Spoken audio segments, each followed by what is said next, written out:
Bonsoir. Pour rien vous cacher, ça va être très difficile de dire plus que ça. Une merveilleuse synthèse qu'a fait notre président, M. Bensoussan. Alors j'ai préparé normalement un PDF que vous auriez pu charger. Pour certains, le QR code marche, pour d'autres, ça ne marche pas, c'est pas grave, je vous l'enverrai en mail. Mais je voudrais tout d'abord, en préambule, commencer par un hommage. Non, elle n'est pas encore morte. C'est bon. Commencer par un hommage et, comme on vient de le dire, par la prière pour la République. La prière pour la République, pour nous, ça a une place importante. Lorsque nous avons inauguré la synagogue le 23 janvier, en présence des autorités civiles et religieuses, nous avons inscrit, gravé sur le marbre, cette phrase de Jérémie, « Réclamez la paix pour la ville, priez en sa faveur, car sa prospérité est le gage de votre salut. » On vient de me faire remarquer aussi que c'est un enseignement dans les maximes de nos pères, dans Perkei Avot, qui demande « Eve mitpalel bishlomo shel malchut » prie pour la paix de l'autorité, car c'est elle qui installe effectivement l'harmonie et la quiétude. Nous allons donc commencer par cette prière pour la République, mais avant cela, je voudrais rendre hommage à un rabbin, un républicain, un mensch, comme on les appelle, qui vient de nous quitter il y a quelques jours. Le grand rabbin Alain Goldman, Avraham Goldman, grand rabbin de Paris, membre du Comité national d'éthique, membre de la Commission nationale consultative des droits de l'homme, rien que ça. Et bien sûr, on ne peut pas oublier qu'il a été élevé au rang de grand officier de la Légion d'honneur. Pour ceux qui l'ont connu, on a eu la chance de le recevoir plusieurs fois, c'était un grand homme, un homme droit, modeste et avec des valeurs, celles dont nous allons parler ce soir. Cet homme avait choisi à un moment de son rabbinat mon père pour siéger auprès de lui sur toutes les questions de la shrita, de l'abattage rituel, ici en Europe. Et jusqu'à encore il y a moins d'un an, ils siégeaient ensemble au Bet Din, au tribunal rabbinique, pour régler les contentieux entre les membres de la communauté. Il est important donc de commencer par cette prière et cet hommage, d'autant plus que, en préparant cette soirée, je suis tombé sur un texte, un extrait de l'essai, on va en reparler tout à l'heure, l'essai écrit par l'abbé Grégoire. Alors, pour ceux qui ne connaissent pas l'abbé Grégoire, c'est en fait le père Fauvarc, mais au XVIIIe siècle. N'est-ce pas? L'abbé Grégoire, c'est celui donc qui plaide pour les Juifs. L'abbé Grégoire va écrire une sorte de plaidoyer. Et dans ce plaidoyer, il va parler des vertus du peuple d'Israël, celui qu'on traite de fourbe. Entre autres, il dit « Ils seraient désolés de mourir sans recevoir la bénédiction de leur père, sans la donner à leurs enfants. » Et puis, ce qui le surprend encore, pendant 11 mois,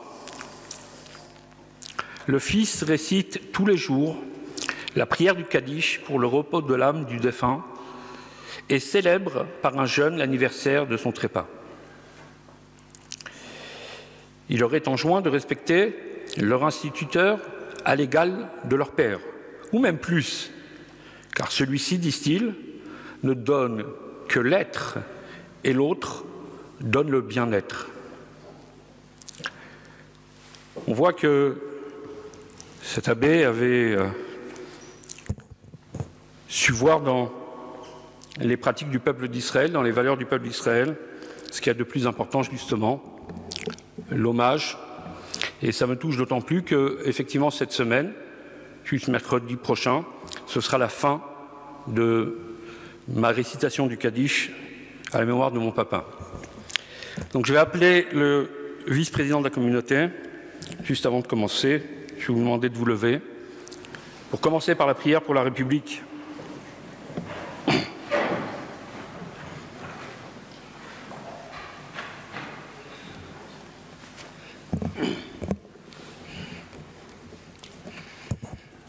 Dieu éternel, créateur et maître de l'univers, la force et la puissance t'appartiennent.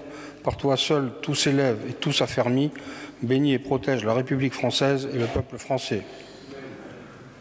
Éclaire ceux qui président aux destinées de l'État afin qu'ils fassent régner dans notre pays la paix et la justice. Que la France vive heureuse et prospère, qu'elle soit forte et grande par l'union et la concorde et conserve son rang glorieux au sein des nations. Que la France, berceau des droits de l'homme, défende en tout lieu et en tout temps le droit et la liberté. Que l'Éternel accorde sa protection et sa bénédiction à nos forces de l'ordre et à nos soldats qui s'engagent dans notre pays et partout dans le monde pour défendre la France et ses valeurs. Les forces morales, le courage et la ténacité qui les animent sont notre honneur.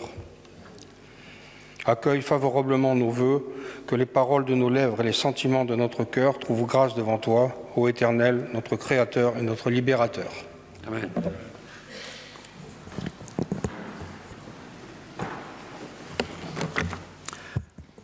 Pour rien vous cacher, lorsque j'ai reçu le sujet, lorsque M. Bensoussan, comme tous les ans, me l'a imposé, je me suis interrogé, j'ai remarqué d'ailleurs ce matin, quelqu'un m'a sollicité pour essayer de comprendre le titre. Alors, tout d'abord, judaïsme et république, valeurs communes.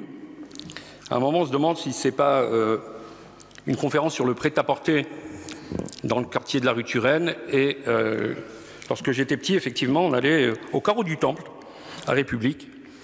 Et on voyait, il y avait beaucoup de juifs qui vendaient des schmattes. Mais il ne s'agit pas de cela, il s'agit de quelque chose d'un peu plus fondamental.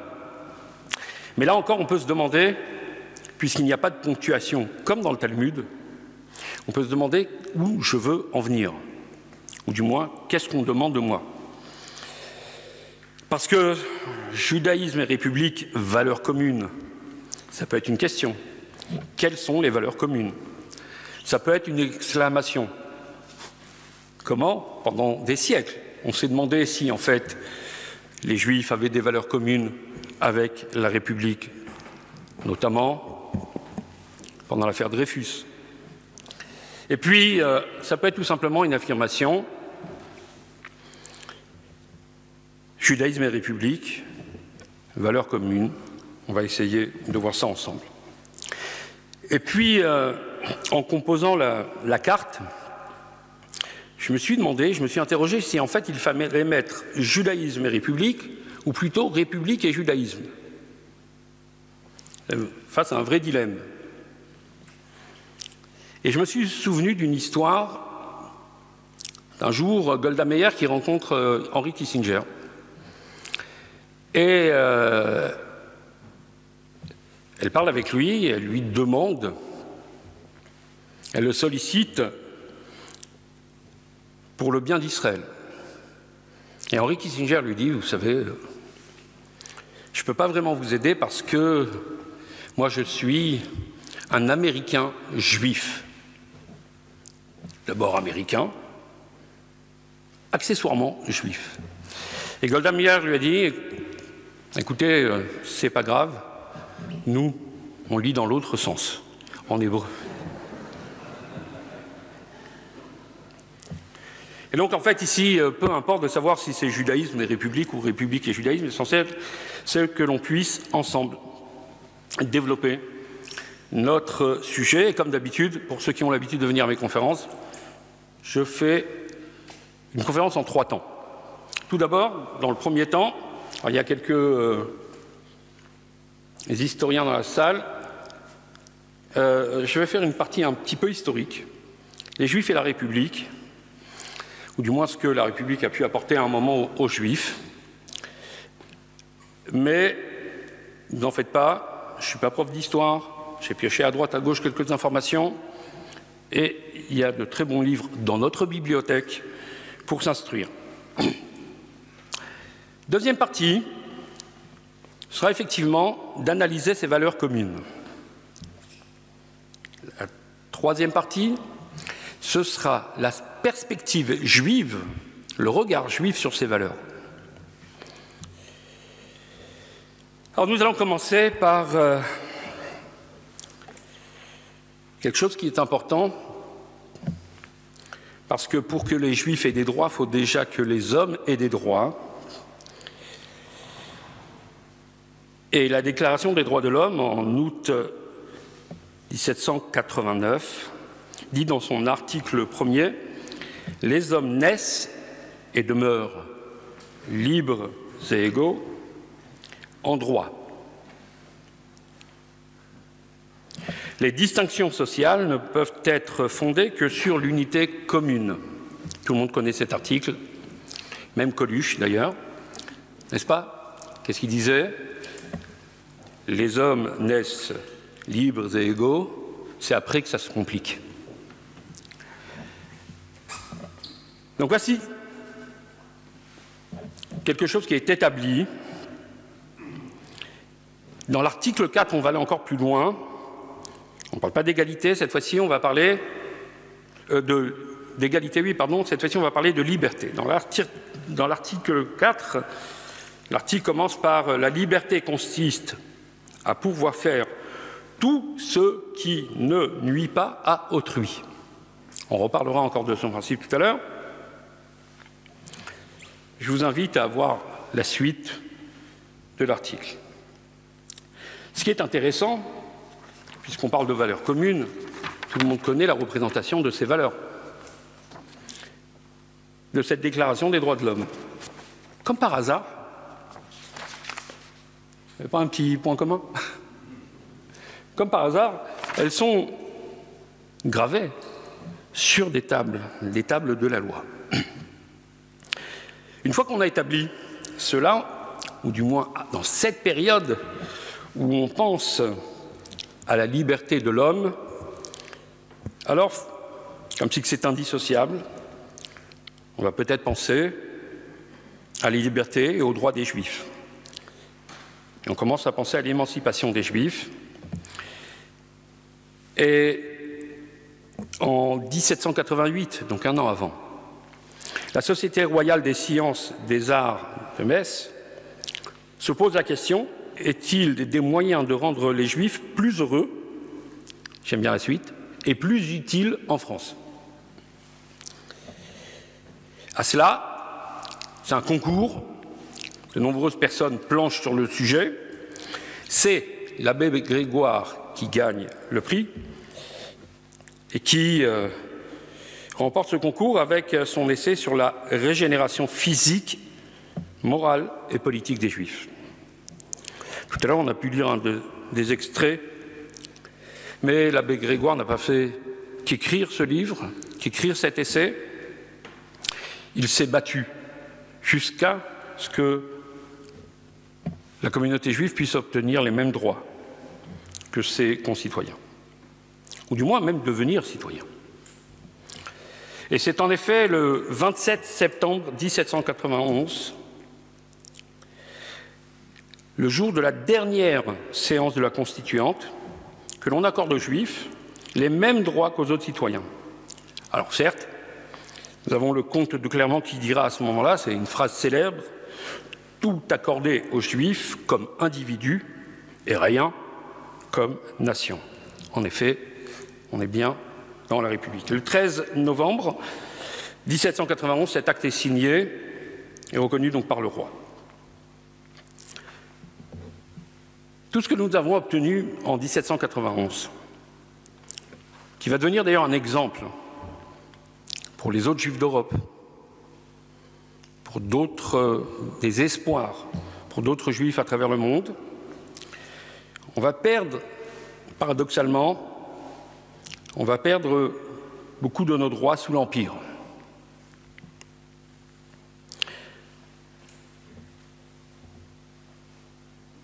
Napoléon va remettre en question de certains Alsaciens, remettre en question les droits acquis en 1791,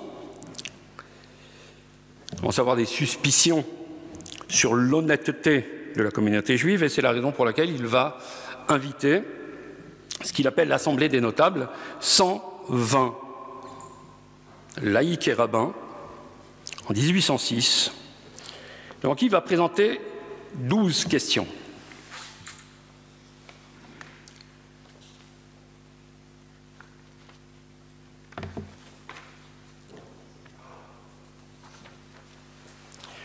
Douze questions pièges.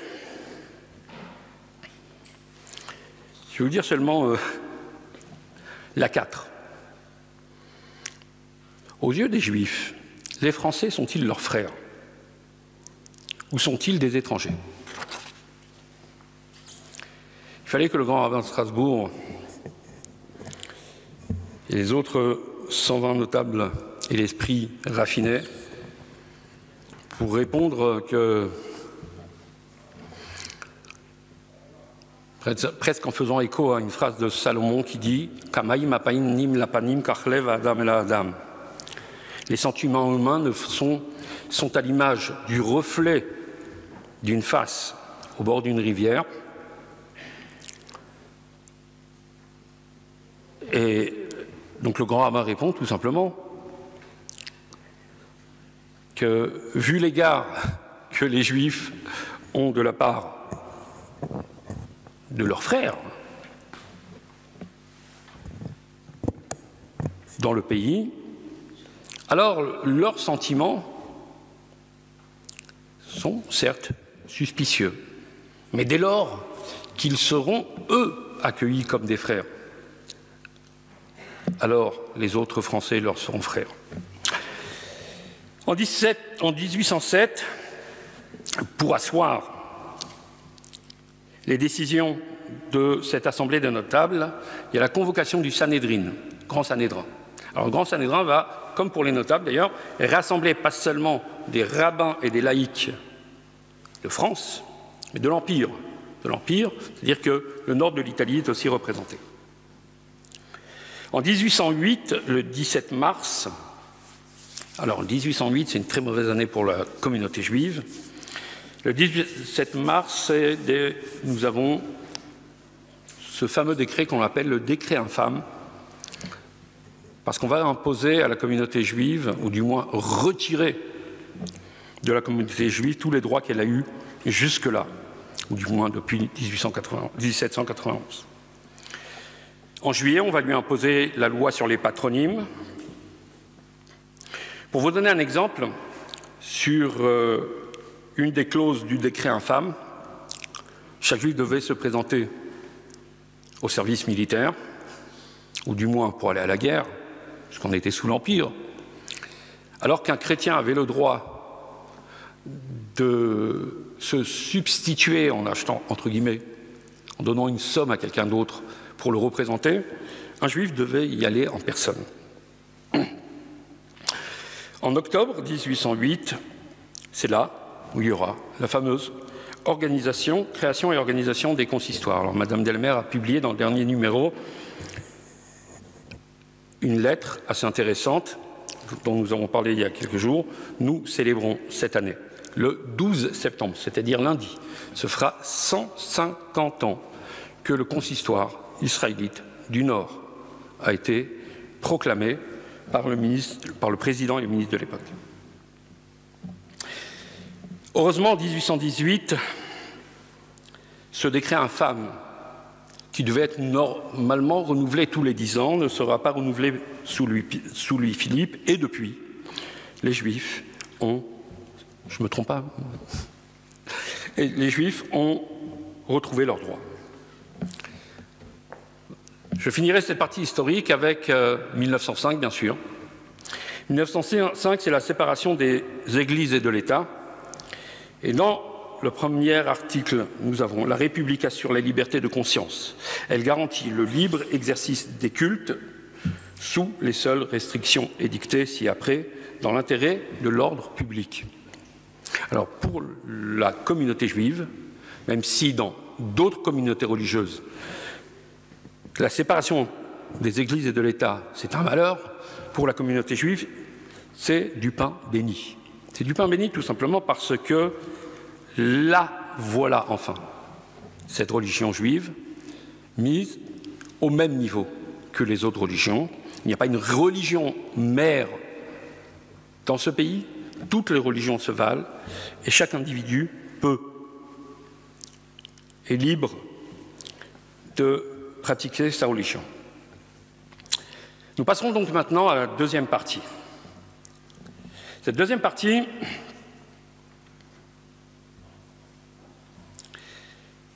c'est une devise. Ces valeurs communes, c'est quoi? Eh bien, nous avons une devise. Non, je ne parle pas de devise. Ce n'est pas du Bitcoin. Une devise, un triptyque, liberté, égalité, fraternité. Alors, liberté, égalité, fraternité, en préambule de la Constitution de 1848, c'est là où on va effectivement retrouver la première fois ces termes regroupés. Ce qui est intéressant, nous sommes en 1848, préambule de la Constitution. Je vous lis la première phrase et après je vous lirai l'article qui nous intéresse. En présence de Dieu, ça commence comme ça, et au nom du peuple français, joli binôme, l'Assemblée nationale proclame, et là nous avons les autres textes, 1, 2, 3, et ce qui nous intéresse, effectivement, 4. La République, elle a pour principe la liberté, l'égalité et la fraternité.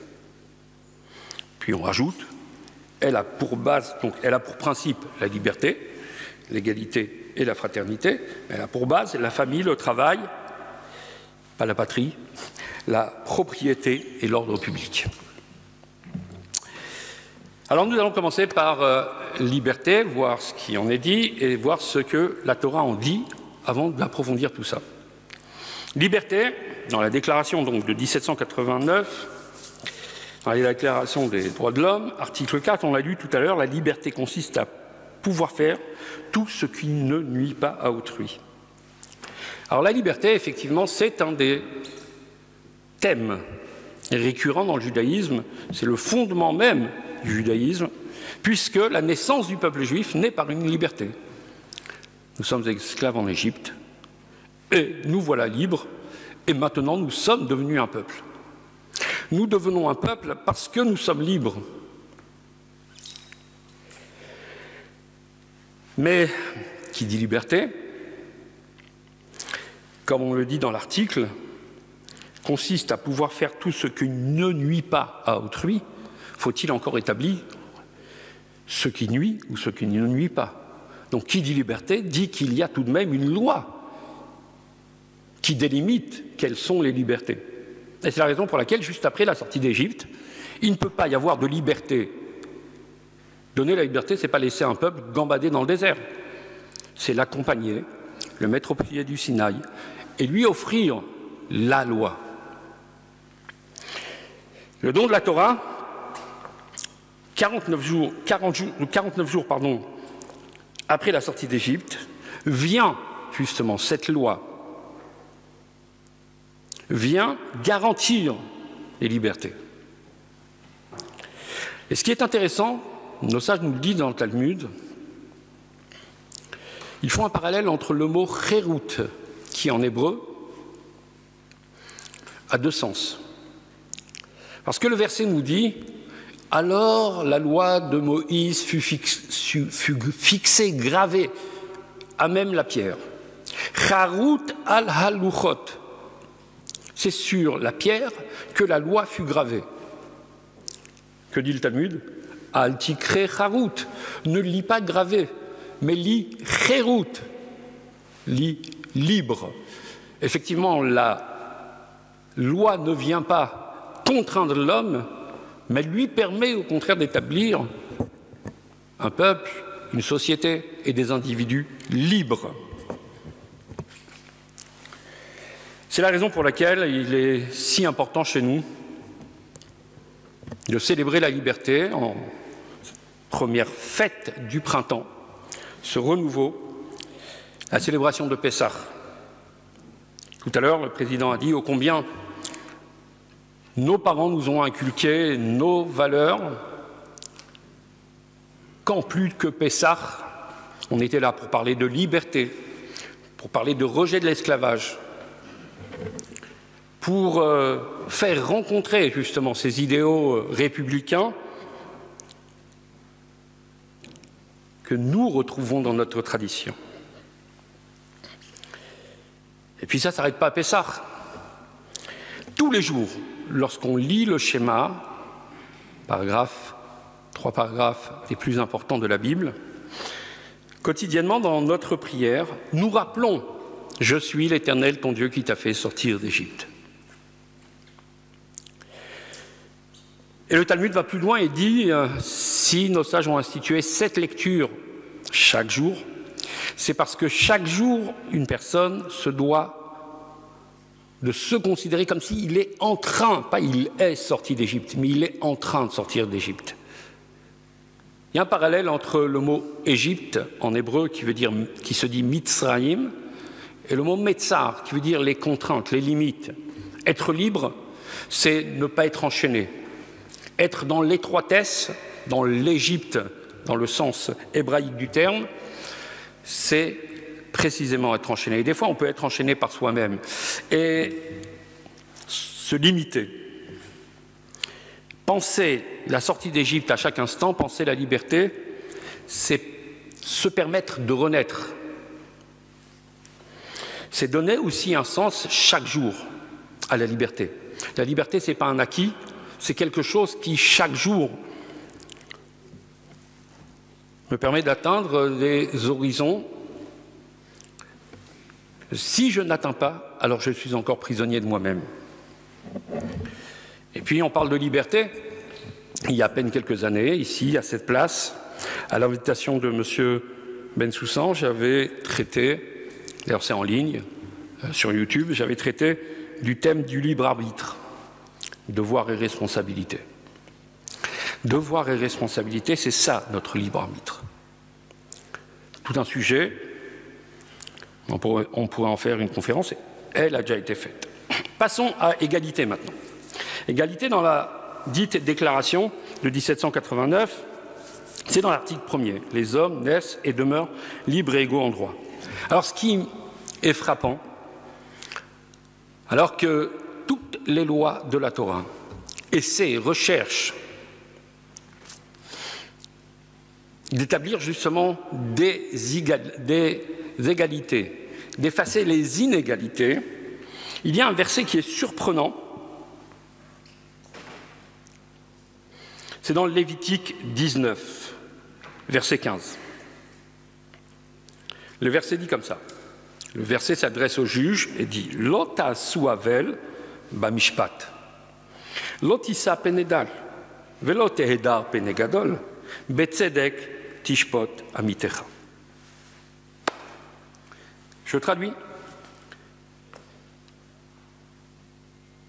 Ne pervertissez pas la justice.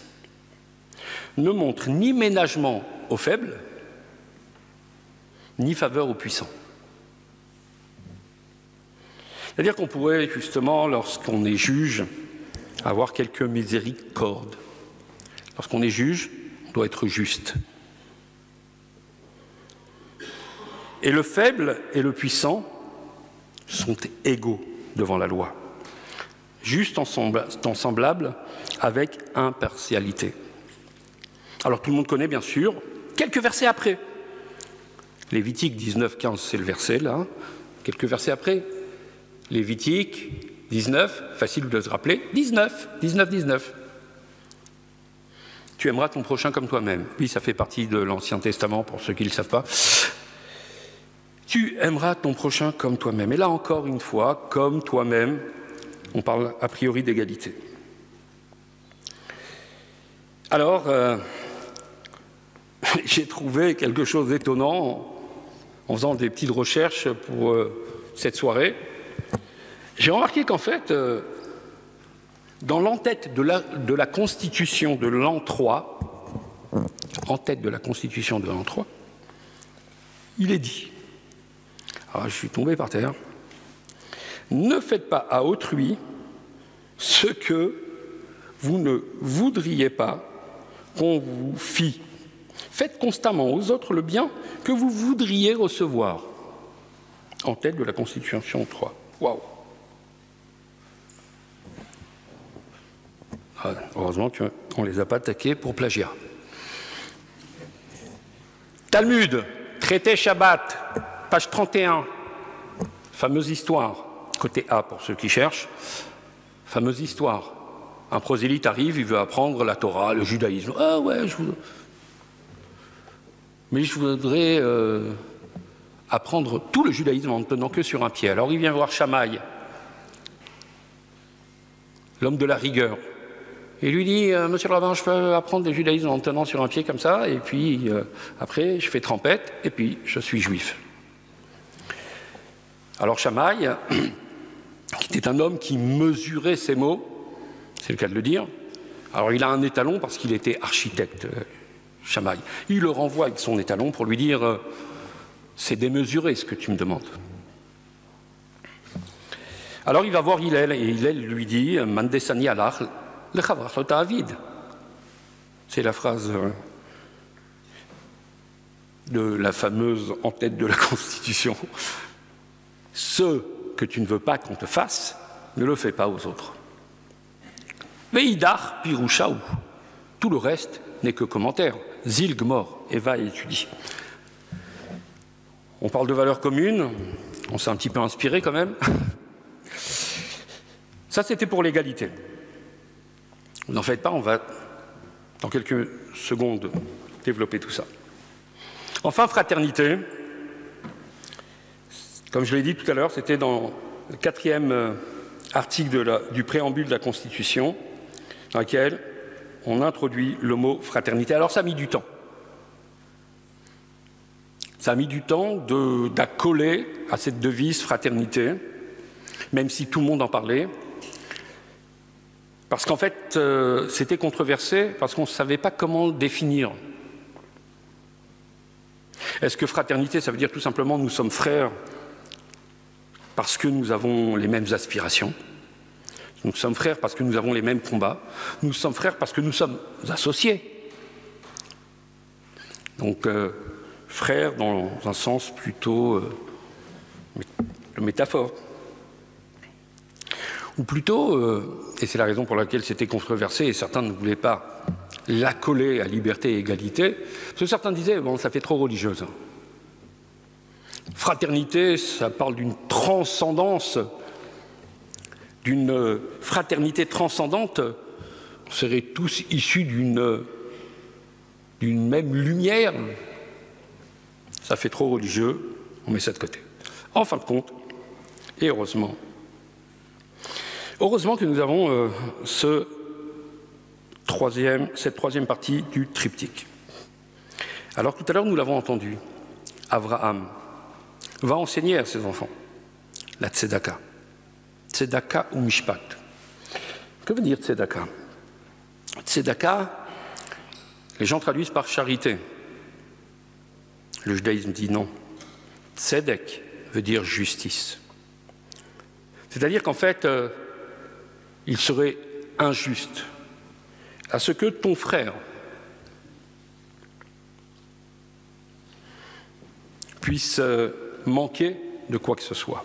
Et ainsi, il y a à peine quelques jours, nous avons lu le Deutéronome, chapitre 15, verset 11. C'était au Sefer Torah, la paracha de la semaine. Le verset nous dit qu'il lo yechdal evion mikerev haaretz, al ken anochi metzavecha lemor, patoach tiftach et yadecha leachicha, la'aniecha, ou l'evyanecha be'artzecha. Traduction. Or, il y aura toujours des nécessiteux sur terre. Dans la Bible consistoriale, c'est marqué dans le pays, mais c'est marqué ba'aret, c'est-à-dire sur terre. C'est pourquoi je te fais cette recommandation.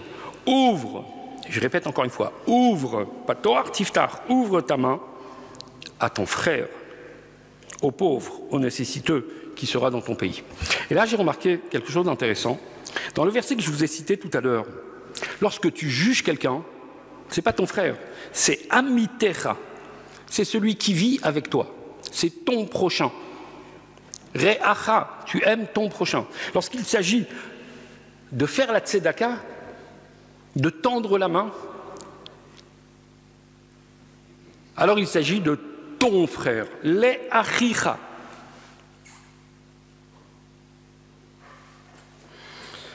Nous avons donc une idée beaucoup plus forte, beaucoup plus profonde, une interpellation face à la souffrance de l'autre, comme étant en fait son frère et pas seulement son prochain.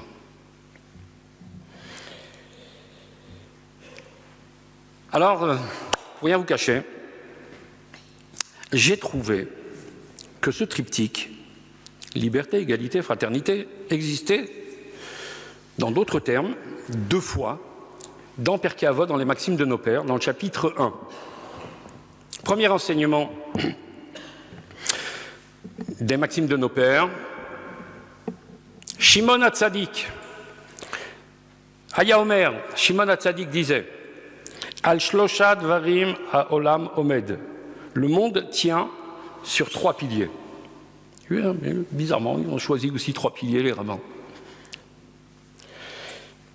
Sur 3 piliers, à la Torah, à la Avoda, Val Gmilut Chasadim.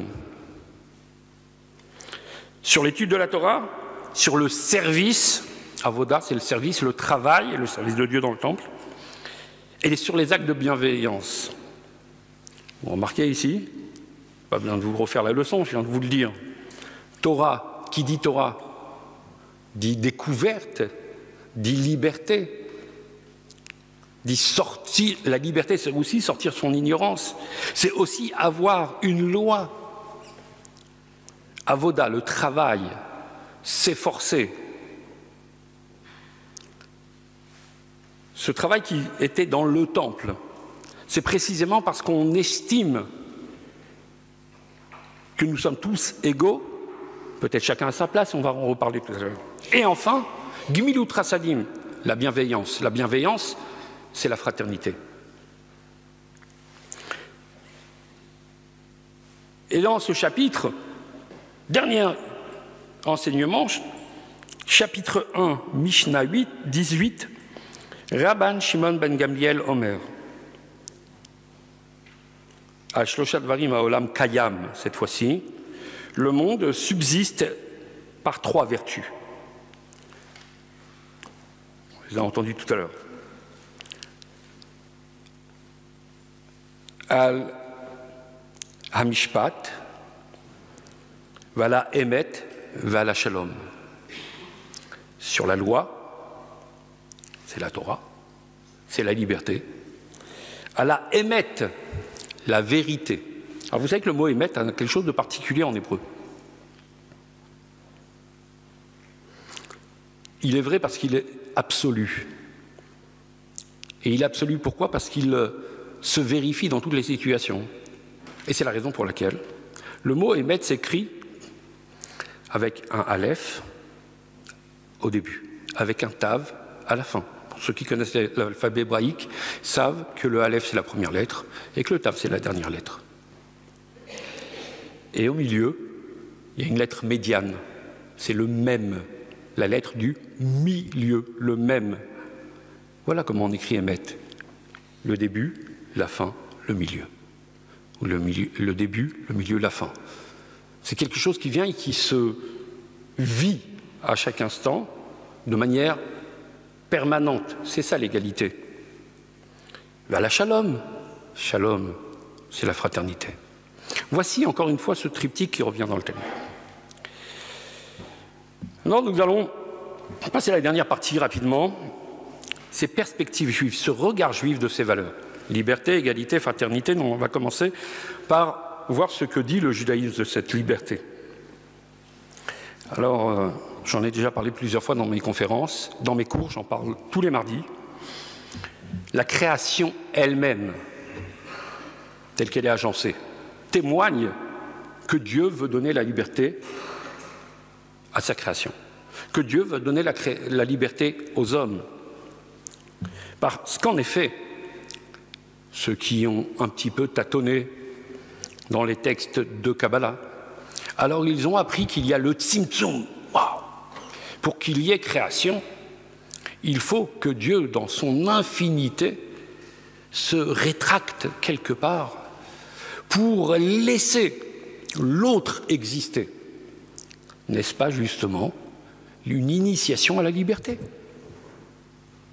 Laisser l'autre exister pour qu'il soit libre et non pas subjugué par une lumière divine. Parce qu'effectivement, Dieu aurait pu créer un monde sans Tzimtzum. Tout est possible pour lui. Mais nous aurions été subjugués par la lumière infinie, et donc nous aurions été des robots. Sans Tzimtzum, nous serions aspirés, nous aurions été aspirés par la divinité. Le Tzimtzum, Dieu se rétracte pour nous donner liberté. Dès le début de la Torah, on voit que Dieu donne les clés de la boutique aux hommes. Il cherche chez l'homme la responsabilité. Il donne des responsabilités et il en fait son partenaire. Et il lui demande.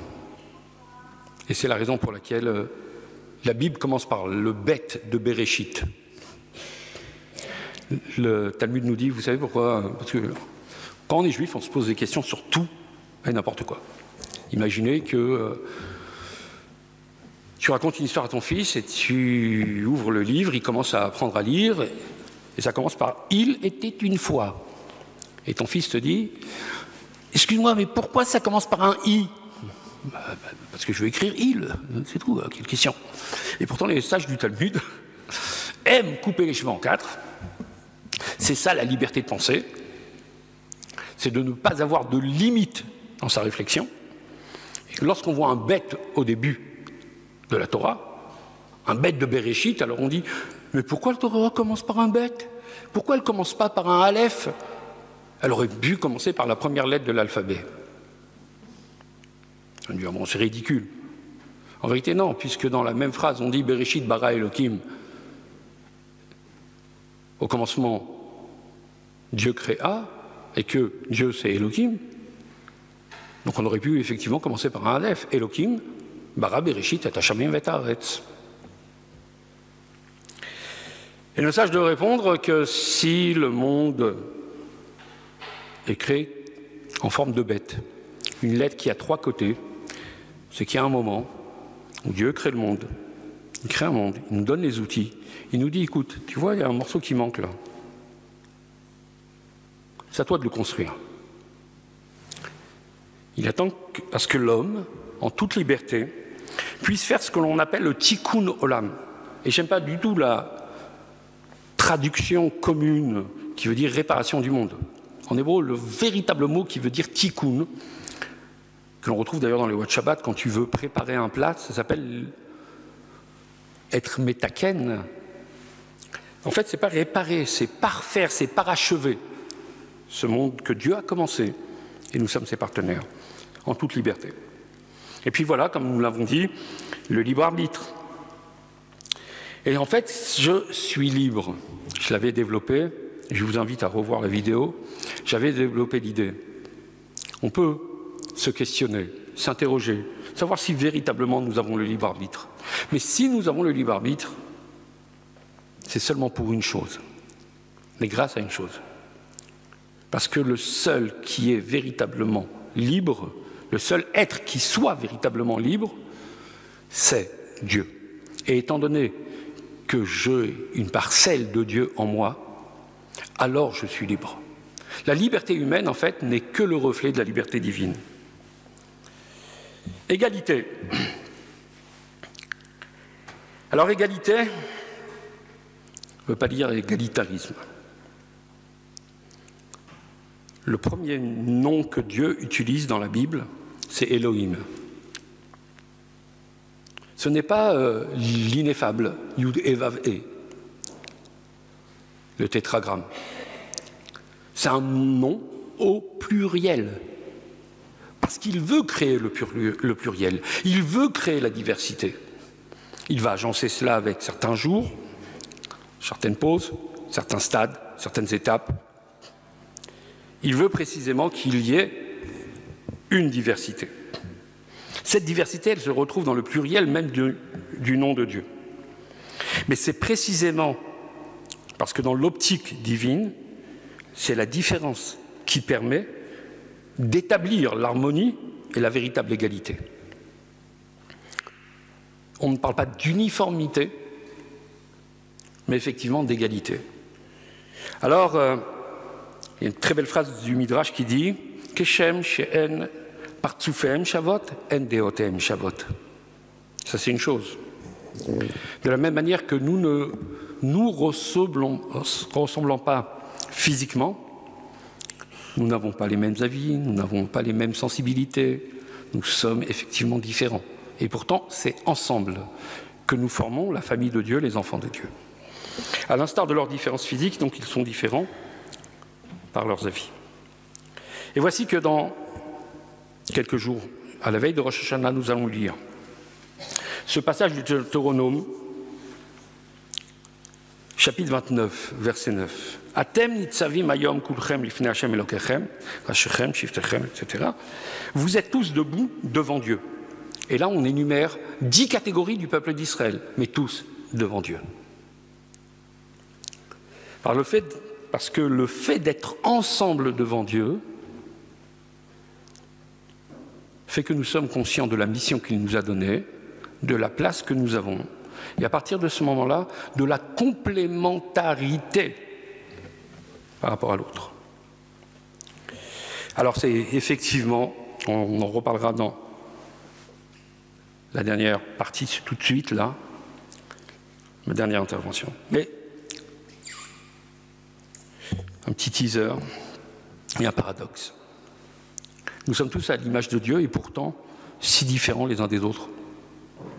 Comment Dieu qui est unique et qui, a priori, n'a pas d'image, ce qui est marqué dans les 10 commandements. Et puis, on se dit, tu es à l'image de Dieu, et en fin de compte, si moi je suis à l'image de Dieu et toi tu es à l'image de Dieu, il y a combien d'images? Ce paradoxe est tout simplement, cette question vient parce qu'on ne comprend pas ce que veut dire l'infini. L'infini divin, ça ne veut pas dire qu'il ne peut pas rentrer dans la finitude. L'infini divin, ça veut dire tout simplement qu'il est indéfinissable. De penser qu'il est transcendant, c'est déjà le limiter. De penser qu'il est immanent, c'est certes le limiter. Alors il est les deux en même temps. Et ça, nous l'avons dans le fameux symbole de l'Arche Sainte dans le Saint des Saints. La Torah nous recommande, parce que le Saint des Saints, on regarde la Bible, le Saint des Saints devait avoir une certaine mesure. L'Arche Sainte devait avoir une certaine mesure, 2 coudées et demi sur une coudée et demie. Et pourtant, lorsque l'on plaçait l'Arche Sainte, après l'avoir mesurée, donc on est vraiment dans un monde de la mesure, dans un monde de la limite. Et qui plus est, cette limite a été dictée par Dieu. Et lorsqu'on assemble la limite de l'Arche Sainte et la limite de l'espace, l'œuvre des hommes dans l'espace de Dieu, on arrive à quelque chose d'extraordinaire. On remarquait qu'en fait, si on mesurait l'espace qui restait dans le Saint des Saints, l'Arche Sainte ne prenait pas de place. C'était un miracle au quotidien. Le miracle au quotidien, c'est justement de lier la limite de l'homme avec celle de l'espace de Dieu pour arriver justement à quelque chose qui dépasse entièrement tout raisonnement, tout entendement, et c'est là le vrai sens de l'égalité. J'avais dit une fois, cette fameuse histoire, puisqu'on parle du Saint des Saints, le Saint des Saints, que s'est-il passé ici? Sur le Saint des Saints, on allonge Yitzhak, sur le lieu des Saints des Saints. C'est là où il y aura la ligature d'Yitzhak. Mais plus encore, quelques chapitres après, Jacob voyage, et puis tout d'un coup il est pris de somnolence. Alors, il est en ce fameux lieu, nous dit la Bible, et là il s'allonge. C'est là où il rêve de l'échelle. Et la question qui se pose, comment cet homme peut s'allonger dans un lieu? Normalement, il serait recommandé de se tenir debout, puisque plus tard, toi Jacob, tu es prophète, tu sais bien que plus tard, ici, ce sera le Saint des Saints. Et cet homme allongé, en fait, c'est tout simplement cette idée à ce que nous avons une différence au niveau intellectuel, au niveau des émotions, au niveau de l'action, lorsqu'on est dans l'espace du monde. Mais lorsqu'on est dans l'espace de Dieu, alors nous sommes tous allongés. L'intellect et le bout du doigt de pied sont totalement égaux. Face à Dieu, alors il n'y a qu'une seule place, l'égalité. Enfin, parlons de fraternité. Nos textes nous disent « Av echad lechulana » nous n'avons qu'un seul Père. Un seul Père, ça peut s'entendre un seul Père dans les cieux, ou ça peut s'entendre un seul aïeul, Adam. Et effectivement, le Talmud s'interroge dans le traité de Sanhédrin, parce qu'on remarque que dans la création, Dieu ne crée pas monsieur et madame éléphant. Il crée les éléphants, il crée les végétaux, il crée les astres. Par multitude, la seule espèce qui soit créée en un seul spécimen, étonnamment, c'est l'homme. Alors le Talmud demande, mais lama nivra à Adam yechidi. Pourquoi l'homme fut-il créé? C'est dans Sanhédrin, chapitre 4, dans la Mishnah 5. Pourquoi l'homme fut-il créé seul et unique? Plusieurs réponses, une plus extraordinaire que l'autre. On en a cité une tout à l'heure dans le discours de M. Bensoussan. Chacune porte des jalons de ce que nous avons dit ce soir. La première réponse, c'est pour t'apprendre la valeur d'une seule vie. Si effectivement les hommes avaient été créés dans la multitude, nous n'aurions pas donné autant de valeur à la vie de l'individu. Et ainsi, donc, le Talmud dit cette fameuse phrase, car celui qui détruira une vie aura détruit l'humanité tout entière, comme si qu'il avait tué Adam lui-même. Et celui qui fera vivre une seule vie, alors il aura fait vivre toute l'humanité. Deuxième réponse. Pourquoi a-t-on besoin de dire que nous sommes frères? Pourquoi nous avons un Père unique? Réponse du Talmud, pour qu'il y ait la paix entre les hommes. Pour que personne ne puisse dire un jour, dit le Talmud, à son prochain, « Mon père, il avait un sang plus rouge que le tien. » Quel est ton père? On a le même père.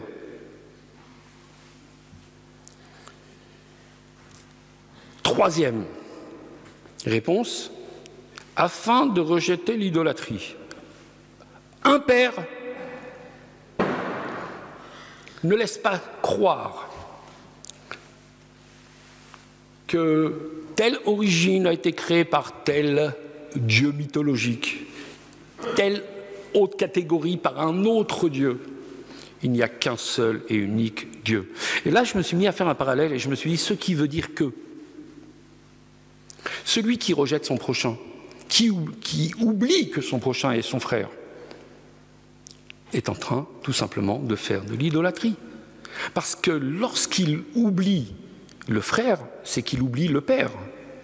Et s'il oublie le père, il n'y a que lui qui existe, il s'est fait tout seul, donc c'est un idolâtre.